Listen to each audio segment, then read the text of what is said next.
Está no ar mais um programa do Núcleo de Política e Cidadania, aqui do Canal 6, TV Comunitária do Rio.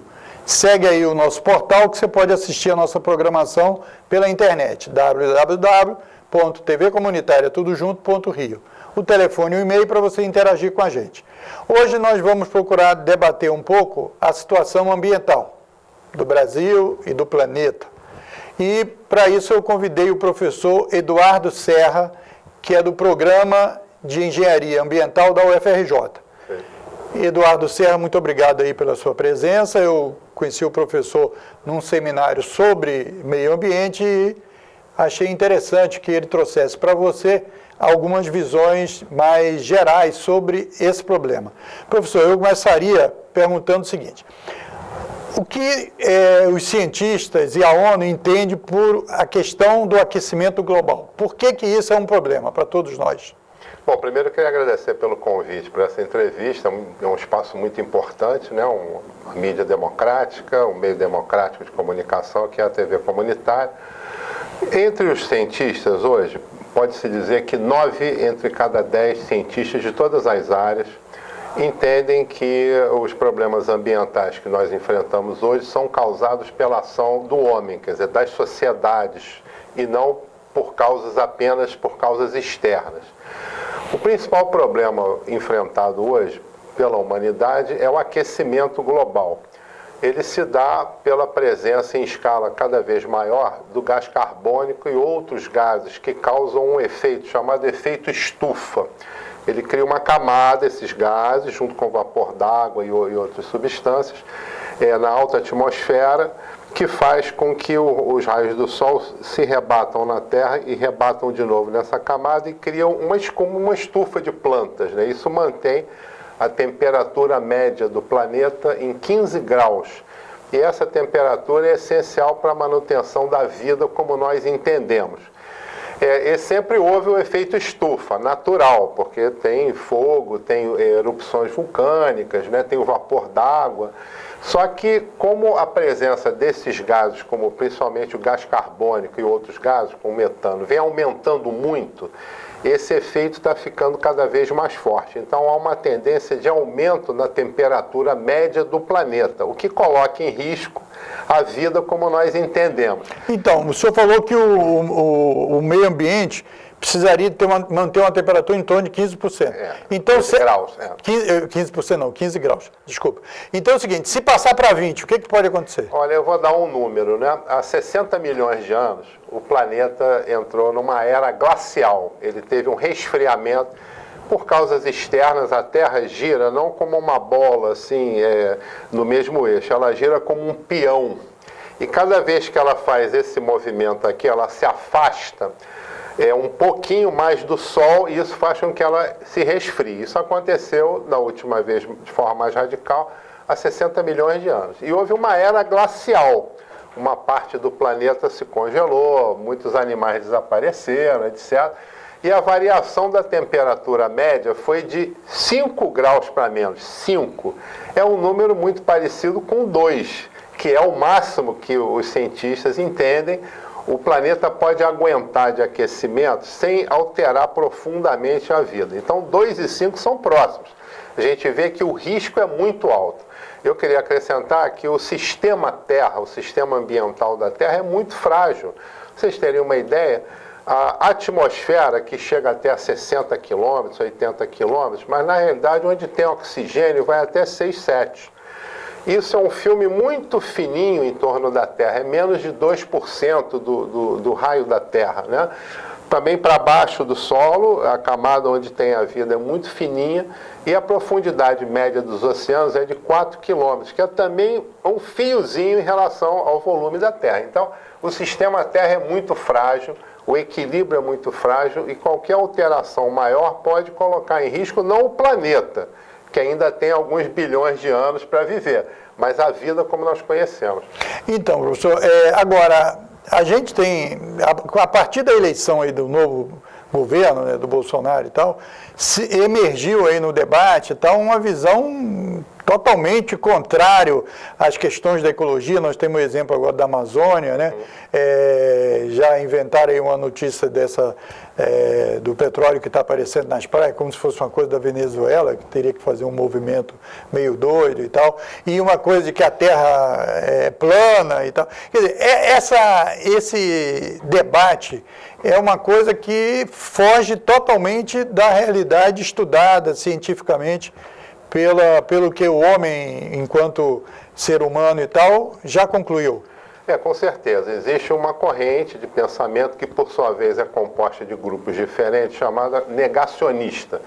Quer dizer, que nega as alterações no ambiente ou que entende que essas alterações no ambiente não vêm das ações humanas, das ações da sociedade organizada, mas sim de causas externas. Existem as causas externas. Tem a radiação que vem do Sol, tem o movimento da Terra, como eu falei, que é como um peão de precessão e tal. E essas nós não podemos controlar até hoje, né? Pela tecnologia que nós dominamos, nós não temos como controlar. Mas nós temos como controlar as ações do homem, as ações da sociedade. E essas estão concentradas em quê? Na atividade industrial, na exploração da agricultura de larga escala, no consumo de bens, né, em alto volume. E tudo isso vai gerando um impacto acumulado no ambiente. Quais são os impactos? As emissões de gases como CO2, que vêm dos escapamentos dos automóveis, das indústrias, da agricultura, da pecuária, que, né, o gado emite muito gás, etc. A não preservação do meio natural, das florestas, por exemplo, quando se derruba a árvore na Amazônia para criar gado. Vou dar um número. A média da pecuária na Amazônia é de 1 boi por hectare. O hectare é um campo de futebol. Isso é uma produtividade baixíssima. A Amazônia, de um modo geral, tem solo muito pobre. E se você tira a floresta, depois de um certo ponto, ela não se recupera. Ela não volta a nascer, porque ela depende da chuva, da água, que é gerada pela própria floresta. Se você tira a floresta, não vai ter a chuva, ela não se mantém. Então, dentro dessa corrente chamada negacionistas, né, dos negacionistas, há muita desinformação. Tem gente que não domina essas informações, embora cada vez mais gente esteja dominando. Nos Estados Unidos, por exemplo, mais da metade da população admite, concorda que os problemas ambientais se devem à ação do homem, à ação da sociedade. Então, e tem gente que faz isso, na minha opinião, deliberadamente, para empurrar com a barriga um pouco mais o consumo do petróleo, do carvão, a produção em massa de bens que são consumidos por uma minoria da população mundial. Tem uma grande parte que não tem acesso a esses bens. O alimento, por exemplo, você tem 1 bilhão de pessoas em 7 bilhões e pouco da população mundial que estão na fase de subnutrição total, de miséria total. Então existe uma concentração de consumo em alguns países, em algumas camadas sociais, e o não acesso ao consumo, a ausência de acesso ao consumo de muita gente. Então, é desinformação, mas há também intenção de dizer que não tem problema ambiental para continuar gastando petróleo, carvão, manter o padrão de consumo dos Estados Unidos. E principalmente quem ganha com esses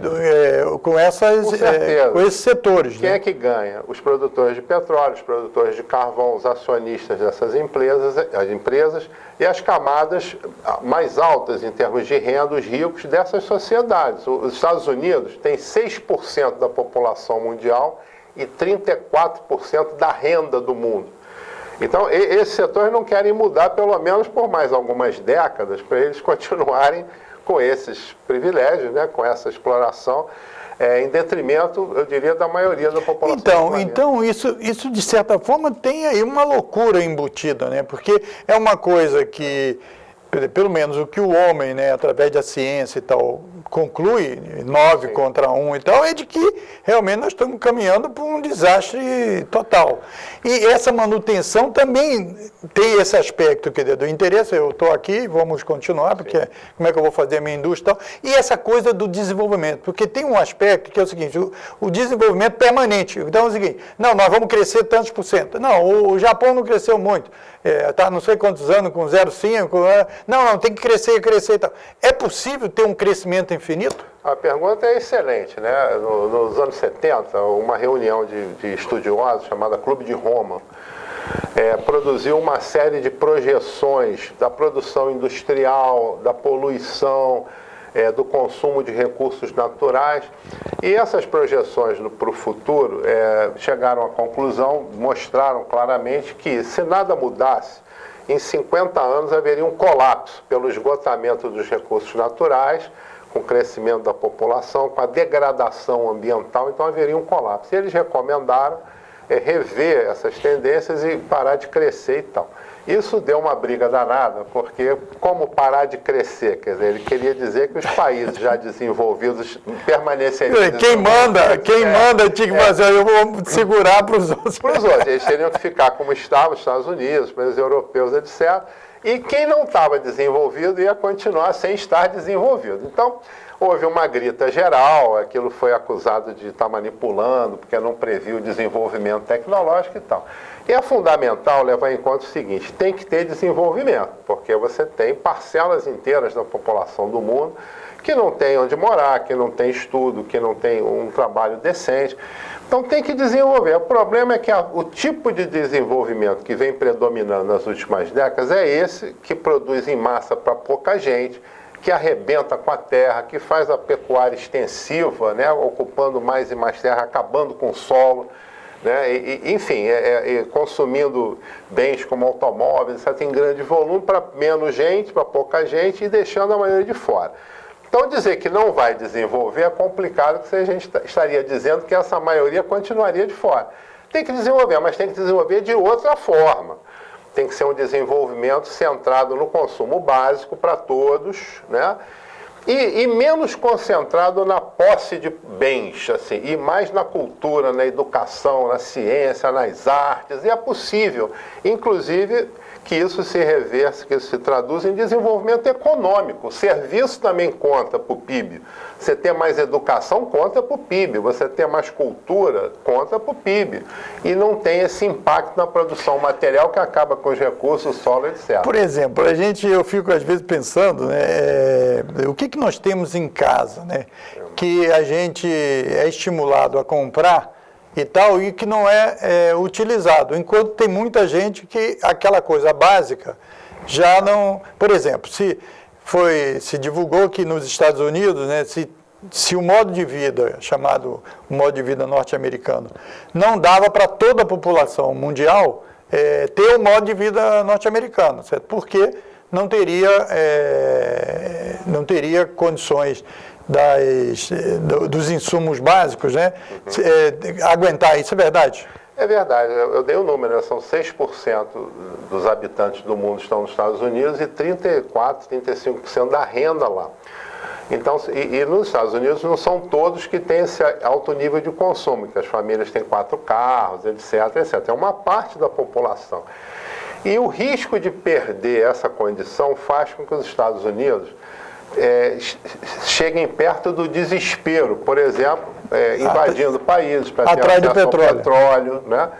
É só listar os países onde houve ações militares americanas nos últimos anos. Líbia, indiretamente, né? Quem bombardeou foi a França e tal, mas a Líbia, o Iraque, a Síria, todos eles são países detentores de reservas de petróleo. E a Venezuela que está na mira. A Venezuela, além do fato da Venezuela ter políticas sociais muito fortes, né, o que irrita os americanos, né, porque qualquer coisa que seja feita para o benefício da maioria da população pobre irrita os americanos. A Venezuela tem reserva de petróleo. Então há um desespero dos Estados Unidos e outros países também para manter essa condição de vida para uma parte da população, sem levar em conta os limites dos recursos naturais, etc. Né? Agora, professor, eu lá no seminário que eu fui, foi lá em Paquetá, né, saudar o Vitor Iório e saudar o Fischel, né? É o seguinte, o senhor falou de um dado que realmente me chamou muita atenção. O senhor disse que parece que nesse Clube de Paris, né, se concluiu o seguinte, que a capacidade dos recursos naturais era da gente ter 10 milhões de vegetarianos e parece que carnívoros 2 bilhões. 2 bilhões. Hoje nós temos uma população mundial em torno de 7 bilhões. 7 e pouco. 7 e pouco. Então, como é que nós vamos conseguir... Como é que é possível fazer essa engenharia que o senhor falou aí que era necessária, que eu concordo, tal, de que tem que manter o desenvolvimento, porque tem muita gente que está fora de condições mínimas de vida, de saúde, bem-estar e tal, etc. Certo?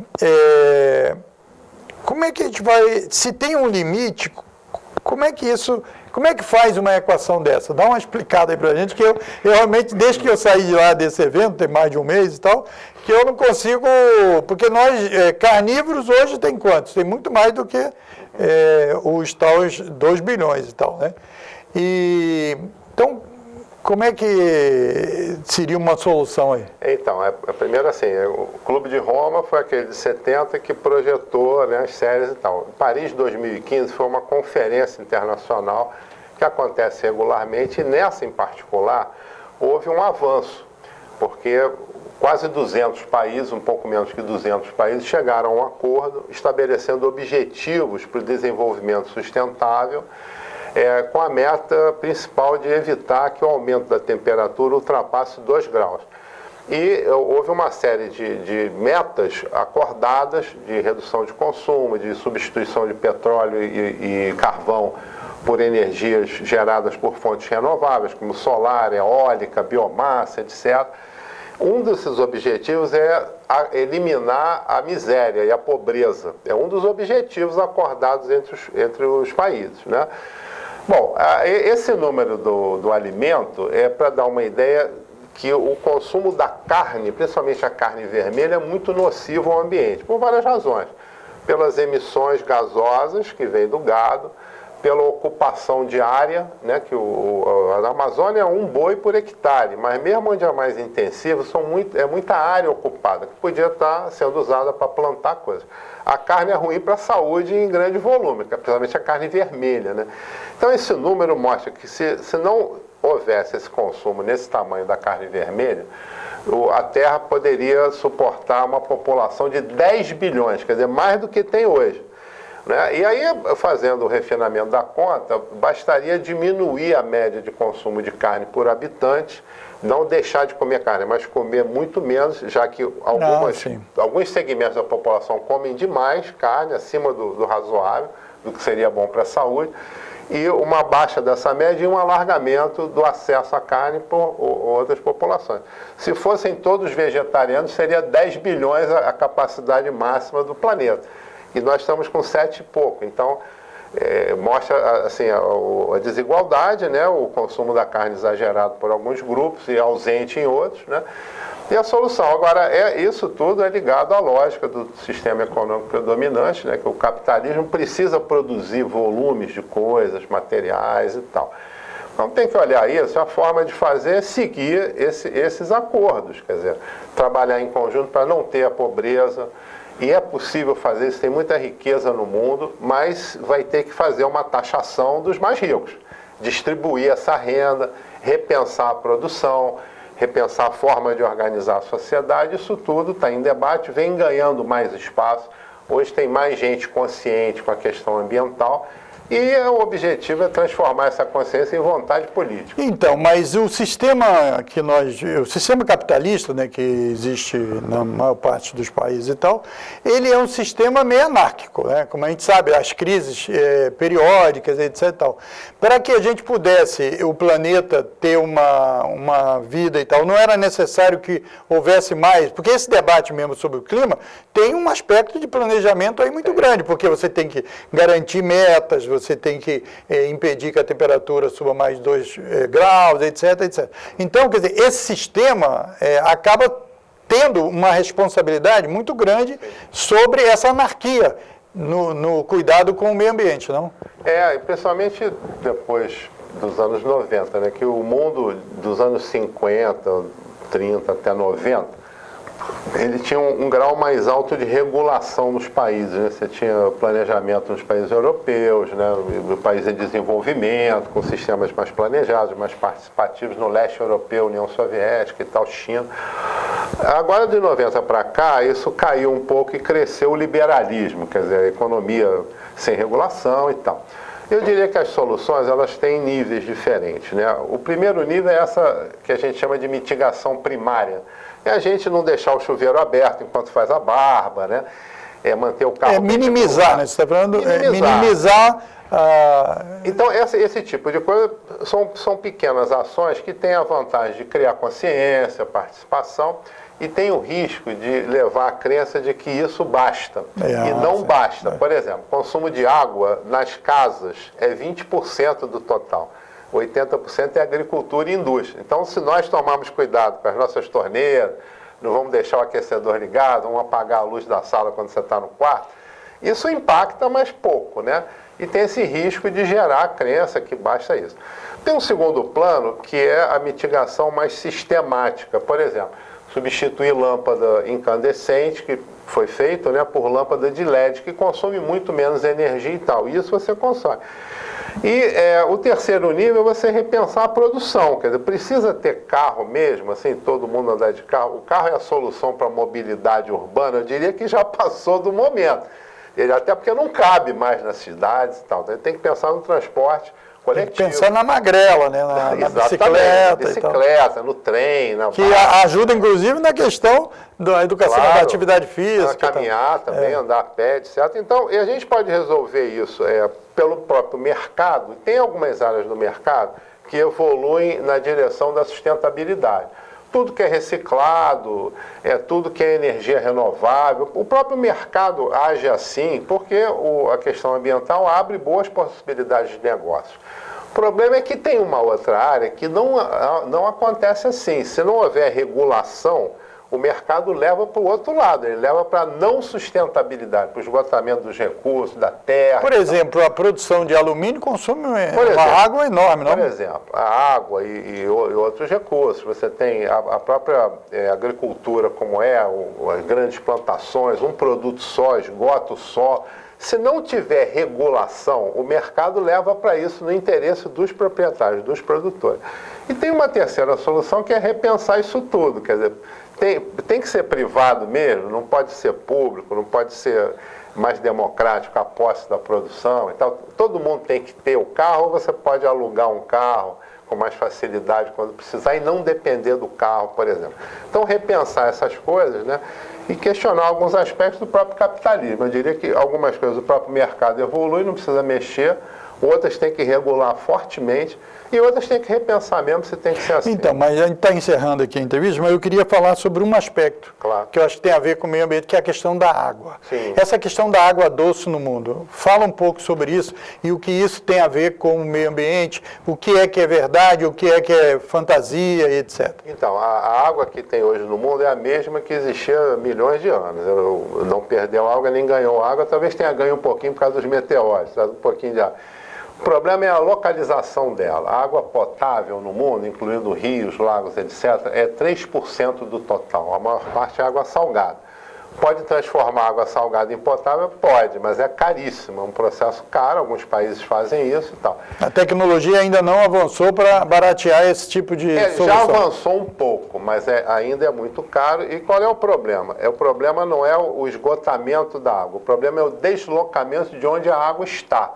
Se você porque a água não desaparece, né? Você usa, ela vai para algum lugar. Essa que é a questão. Essa que é a questão. Se você desmata a Amazônia, o que acontece? A Amazônia é uma floresta úmida, então tem evaporação. Esse vapor vem por cima da atmosfera para o centro-oeste, para o sul, e gera chuva aqui. Se você desmata, não tem esse que o pessoal chama de rio aéreo, né? Não vai ter a chuva aqui, essa água vai para o mar. E aí você simplesmente destrói os ecossistemas, você tem as secas em vários locais, você inviabiliza a agricultura. Então, é muito crucial isso, a gente tem que concentrar nisso. O Brasil tem um potencial enorme de ajudar isso, plantando árvores, tira o CO2 da atmosfera, que a árvore cresce, tira o CO2, mantém a regularidade das chuvas e o abastecimento de água. Então, a água é central. 80% é indústria e agricultura, tem que pensar nisso, 20% são as casas. Então as soluções têm que ser essas, mais abrangentes, a água é crucial para a continuação da vida, como a gente entende. Professor, em um minuto, o que o senhor, olhando ali para os nossos telespectadores, poderia resumido, o que nós devíamos se comportar aí com relação ao meio ambiente? Então, a primeira coisa é entender que o meio ambiente, eu acho que muito mais gente está entendendo isso, é crucial para o futuro da humanidade como nós conhecemos, né? A segunda coisa é transformar essa percepção, esse sentimento em movimento, em vontade política, em pressão política, entendendo que só com essa participação direta da grande maioria da população, que é quem mais sofre com os efeitos da degradação ambiental, a gente vai conseguir avançar. Avançamos em Paris, tem mais gente consciente, agora tem luta pela frente. Professor, muito obrigado aí pela sua presença. Eu que agradeço pelo convite, estou à disposição. E eu queria agradecendo ao professor Eduardo Serra, que é professor do Programa de Engenharia Ambiental da UFRJ, Universidade Federal do Rio de Janeiro, e queria agradecer a você, a paciência e a audiência de mais um programa do Núcleo de Política e Cidadania, aqui do Canal 6, TV Comunitária do Rio. Segue aí na tela o nosso portal, onde você pode assistir a nossa programação, mesmo não estando na frente da sua televisão. Você pode assistir no seu notebook, no seu tablet ou no seu celular também, se você tiver um jeito de acessar a internet, www.tvcomunitariatudojunto.rio. E também nos celulares, mas aí nos que tem a tecnologia Android, você pode baixar um aplicativo, TVC Rio, tudo junto. Nos Android você baixa o aplicativo que você assiste a nossa programação. O telefone e o e-mail também está aí na tela para você interagir com a gente, dar opinião aqui sobre o que você achou da entrevista com o professor Eduardo Serra, falar sobre o meio ambiente, propor soluções de programação para a nossa TV. Até um próximo Núcleo de Política e Cidadania, aqui do Canal 6, TV Comunitária do Rio.